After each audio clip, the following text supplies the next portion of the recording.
Iran has fired 2 missiles towards the joint British-American base on Diego Garcia in the Indian Ocean, the BBC understands. Well, the attack is thought to have been unsuccessful. The island, part of the Chagos, is nearly 2,400 miles from Iran. That's around 3,800 kilometres, and is beyond the range limit that Tehran's weapons are thought to be able to reach. Well, it's thought the missiles were launched before the UK announced that Americans could use the British bases for strikes in Iran aimed at stopping attacks on the Strait of Hormuz. Meanwhile, President Trump's posted on social media that America is getting very close to meeting its objectives as it's considering winding down military efforts in the Middle East, although CBS News is reporting that military planners are working on the option of ground troops. Our World News correspondent Joe Winwood reports. Donald Trump claims Iran's military has been all but obliterated, but it is still firing back.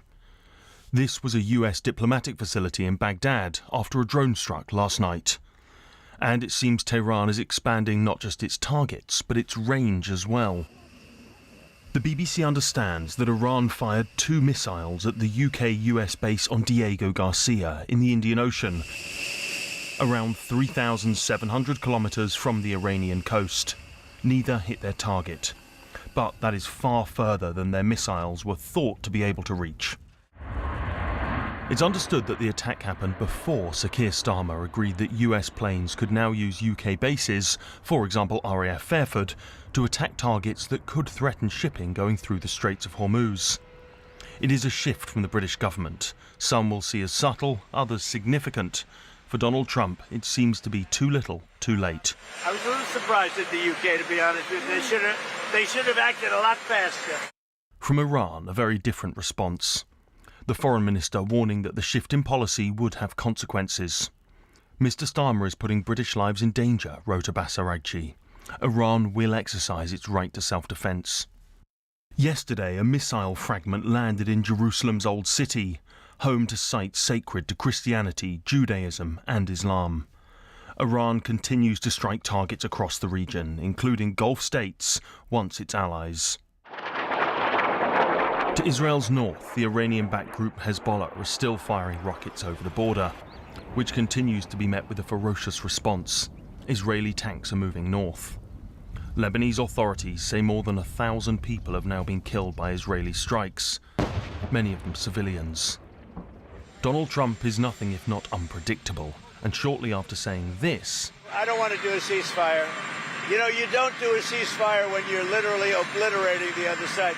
He took to social media to say the US was getting very close to meeting our objectives as we consider winding down our great military efforts in the Middle East. But ending conflicts is often harder than starting them, and Iran has vowed to keep fighting, whatever the cost. Joe Winwood, BBC News.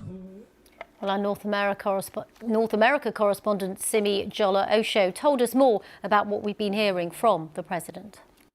The US is considering winding down its military operations against Iran, and that they are close to achieving their objectives, which seem to have expanded since the start of the war to now basically include decimating Iran's military.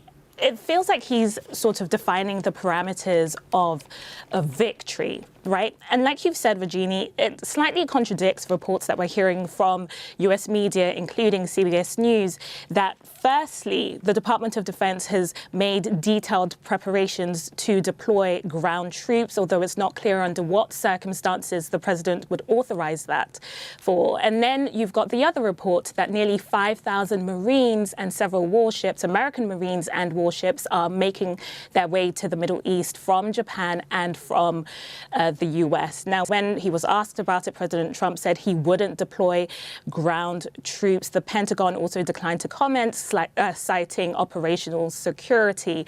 But there have been sort of chatter around what circumstance those ground troops could be deployed. Could it be to increase military action on Hague Island, which is a key hub for the Iranians? Could it be to seize Iranian enriched uranium from Iran? Although that's not very clear. But what is clear is that the Trump administration is expanding its military options, but not necessarily expanding its military operations, if we're to go by what President Trump has just said.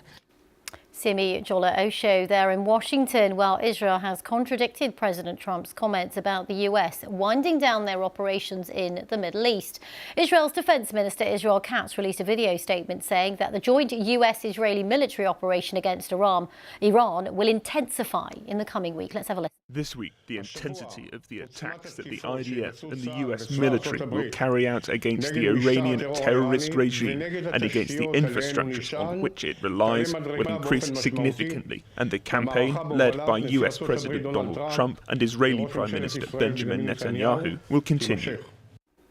Well, as we've been saying, the UK government has now allowed the United States the use of its bases for what it calls defensive operations in the Strait of Hormuz. I've been discussing that position with our political correspondent Jack Fenwick. The principle behind the UK's approach has not changed and will not change. They say that principle is about the UK only getting involved in what they call defensive operations. But clearly there are conversations happening in Downing Street about exactly what counts as a defensive operation. A few days ago, it didn't sound like allowing US forces to use UK bases to strike Iranian sites that were targeting the Strait of Hormuz was within that definition.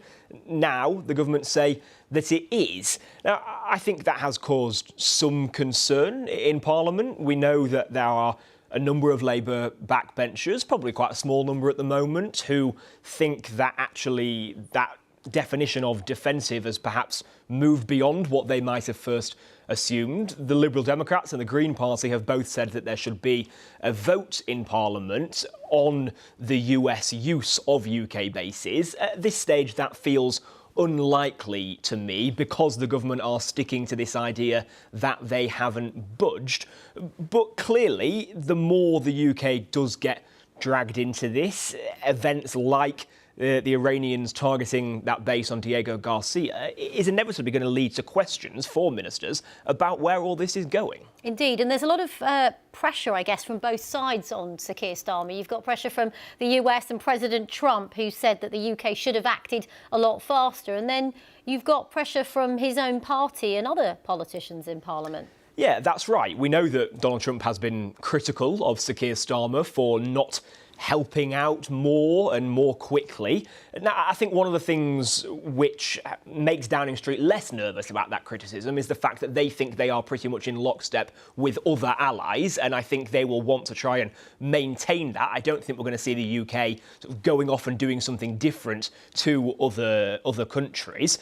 So that is certainly something in the forefront of his mind. Also, public opinion. Labour ministers keep reminding us that the public generally, when asked, seem to be in agreement with the sort of approach that the government has taken. And the thing that they will be thinking about more than anything else is the impact of this conflict on the economy back home. We know that senior ministers are having an emergency meeting next week to discuss the impact on the cost of living. We don't know the exact agenda, but I guess it's going to be things like petrol prices, like household bills, like interest rates and mortgages, the cost of food. All of this stuff is what is really concerning ministers right now.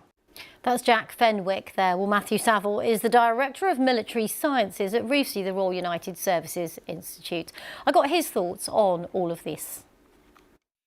We've got personnel across the Middle East, in many cases co-located with US personnel in places like Qatar and Bahrain. So we were always going to be in the firing line. It really is this question about whether we start proactively engaging or whether, as it sounds, the UK government prefers us to remain, largely speaking, defensive. So focusing on UK nationals in the region, but also our regional partners and countries where we work with them. So Qatar, where we have a joint combat air squadron. It sounds like that is the government's preferred approach.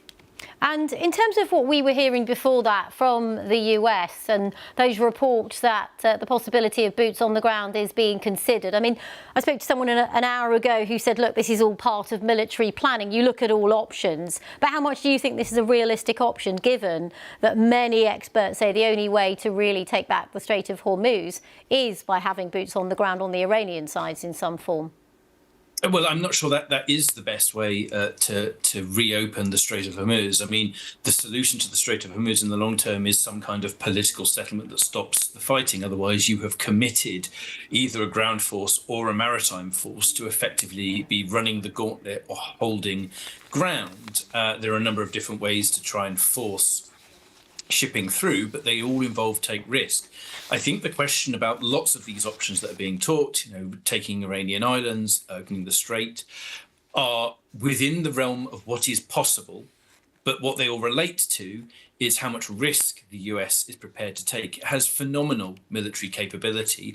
It could take patches of land, it could provide air cover, it can strike Iranian forces almost at will.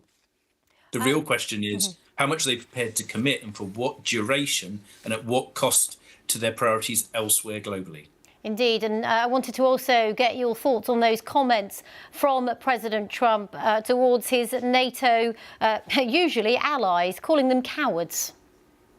Well, this is where you get the impression that there hasn't been an overarching political strategy to this, because if there had been, you would have lined up your allies to at least be supportive in advance, or indeed apportion different scales of effort. But this comes after President Trump has spent most of the past year insulting NATO partners and indeed telling them they should focus on European problems, and that's where they should put their military capability. So it's a bit much to now be saying, now send your forces outside of the Euro-Atlantic and focus elsewhere on a war that I've started without speaking to you.